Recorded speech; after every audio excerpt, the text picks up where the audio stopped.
if you want to answer. So I'm Robert Bowling. I'm the creative strategist for Modern Warfare 2, and I'm sitting here with my friend. I'm Joel Emsley, lead character. Because we're going to go through some tactics and stuff just to lay down some ground, some basic knowledge of what we've added to the game. And one thing we might be talking about a lot would be care packages, riot shields. You know, care packages, it's a kill streak that you get after 3 kills, and you can puff smoke on a point. 4 kills. Yeah.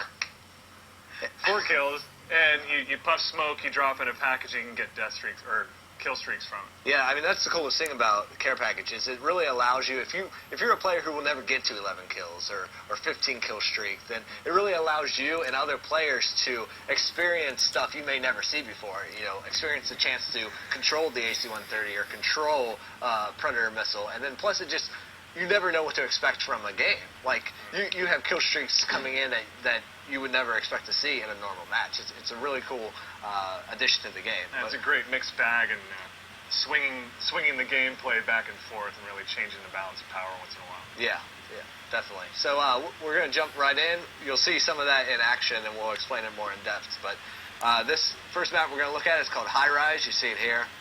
Do a fly around of it. It really is a brand new style of Call of Duty map for us for Modern Warfare 2. It's up high. You can actually fall off all these catwalks. You can go around these catwalks and jump around, kind of parkour style, get up to some really cool sniper positions. Oh yeah, I mean, that's my favorite part about High Rise, and the level design philosophy in general for Modern Warfare 2 is there's a lot of vertical gameplay. There's a lot of areas that you can get a good sniper position, like Joel said, or cover a dom point, or capture the flag point. So you really have to look everywhere. It's not just, guys on your playing field. There might be a guy up on that scaffolding or a guy on the helipad. You have to check every corner, every angle. It really adds a whole new dynamic to the multiplayer. Coming underneath the Kriegler's our art director. You're going to see his name all over the place. We just have fun with that. But looking at this map, we're scooping into Charlie. So make note that there's a skylight above. So the whole point of some of these kill streaks we get, like Predator drones, being able to fly in a wire or a guided missile down on this point, you need to be in cover as the opposing team fighting against it. If you're using it, you're going to want to wire guide or guide these things through these windows and try to get into these positions. There's a great spot that we'll see in a second that you can take refuge in underneath the map. There's a long tunnel that goes from one end to the other, and you can kind of take cover. Here it is. Yeah, here it is. This allows you to traverse the entire map without ever exposing yourself to sniper fire or all the firefight that's going up above you. It's really great because it cuts all the way from one office building to the other, and you can actually come up underneath the helipad in the center. This staircase goes up straight to B point. So if you're playing Dom, B will be right here. And this is by far the hardest position to take. I mean, if you play Call of Duty 4 a lot, B is always that one that everybody's fighting for constantly throughout the entire match. Because this one, I mean, there's so many ways to get to it, so many angles to shoot it from. It's completely open to kill streak reward fire. Yeah, I mean, one thing when you're trying to do a domination map, you definitely want to, especially in this game, this time around, with all the stuff that we've added, you really want to lay down a perimeter around those points and set up for us. You don't want to just run into the flag and sit on it. You want to have all your buddies with you, watching the angles, covering the perimeter, making sure you got a secure area, and then go in for the grab. Yeah, when you're fighting through this office, like you see all this debris and the windows and all that stuff. When you're fighting through this area, it's always memorable. I mean, the environment's so dynamic. Like, copiers are exploding, papers flying through the air. Your visibility changes based on that. I mean, you really have to use the dynamic environment to your advantage when you're fighting through here. I mean, right now you're looking at Alpha Point. That coffee shop in the back is a great place to use as a cover point. You also see up above here, this catwalk is great to cover. If you're SMG, assault rifle, cover Alpha from there. You can also get up there with a sniper rifle, cover Bravo, cover Charlie, all from that position. Bring one of the new pieces of equipment we've added to the game, tactical insertion, up to these high points. It takes a long time to get to these spots. Bring tactical insertion with you. You can throw down a flare, and when you die, you respawn right where you left that flare. Yeah, it's a great way to secure your spot after you've worked so hard to get up there. Yeah, definitely. I mean, this is how you actually get over there. You jump from the helipad to these beams from the crane, jump over that to where the big propane tank is, then run across the beams to get up to that high point. Propane tanks, dangerous. Oh, definitely. I mean, very, very volatile environment here. You want to watch out for things like propane tanks, red barrels, stuff like that. Everything's very explosive and treacherous in here. So be really careful if you're running along there. I like to take that spot we just saw. People like to hide up there all the time. I love to shoot that propane tank and blow them up with it. Yeah, situational awareness is everything in multiplayer. So even before something like that explodes, you're going to know. You have to listen to audio and visual cues.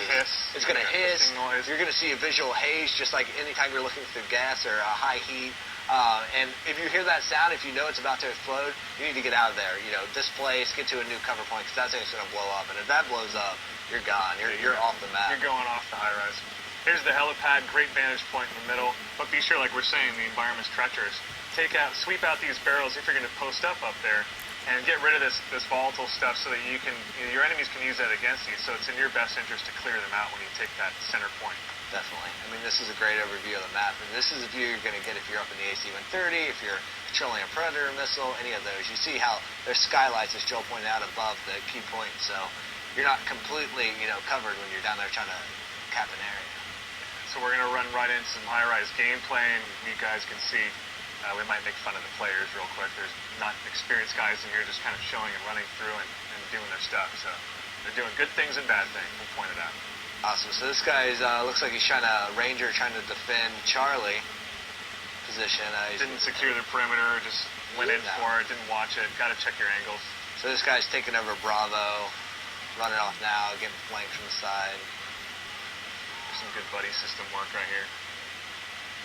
Yeah, so he's there we go. This is perfect. This is what you need to do. I mean, especially with a sentry gun, they're so vulnerable to, say, a melee attack. If you get up there and you knife them, then it's gone. It's a one-hit kill with a knife.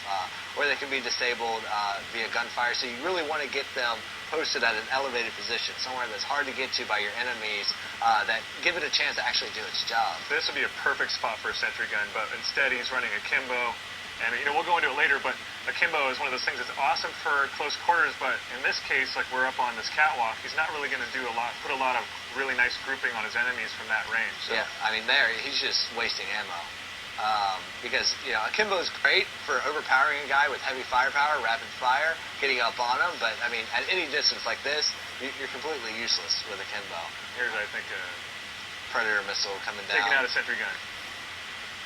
Sentry guns are vulnerable, all that stuff. Predator drones, AC-130s, all that stuff, totally vulnerable. So you want to always think about where you're putting your sentry gun. Keeping alpha, he's taking posts up against that drywall. I mean, that drywall is good cover, visual cover, but if somebody's coming through with FMJ, which, is comparable to Deep Impact from the previous game, but it's now an attachment in this game.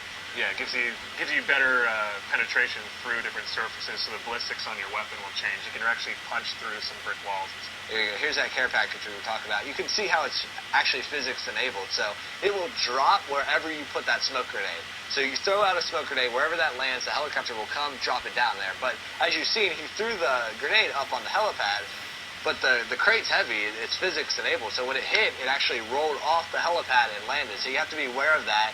Be aware of your surroundings. Because if you throw that and it lands on a roof and you can't get to it, that's a bummer. Yeah, don't puff smoke indoors. If you are indoors, look for a skylight. Try to find a way for that thing to get to you. Because it's very frustrating to see the possible AC-130 up high and everybody's looking at it like they want it, but you can't touch it. Yeah, I mean, anytime somebody does that, it's just frustrating.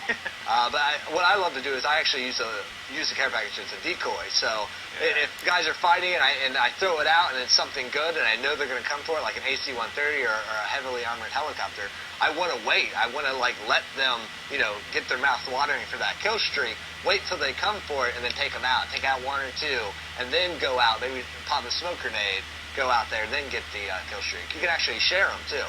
Oh yeah, your friendlies can pick them up. It's kind of frustrating sometimes when your friendlies are a little bit too proactive about it, and taking them away from you. But it's good. As an enemy, if you see a crate, it will appear as just a crate. So they're a little harder for the enemy, the opposing team, to find than you. Everyone on your team will actually see the icon, what's in the crate itself. But it'll be on the mini map for everybody. You'll see there's a crate there, but the enemy won't see what's in it until he gets up to it, and it'll say hold X to receive Predator missile or whatever's inside of it, ammo read dump. Yeah, which is bringing people in and making them thinking it's something that if it's It might be good, but they don't know, so you can sit there, post up around it, and ambush them. Yeah, definitely. And, so anytime a care package comes in, communicate with your team. Communication, you're going to hear us say it over and over again, is the most vital part of multiplayer Modern Warfare 2.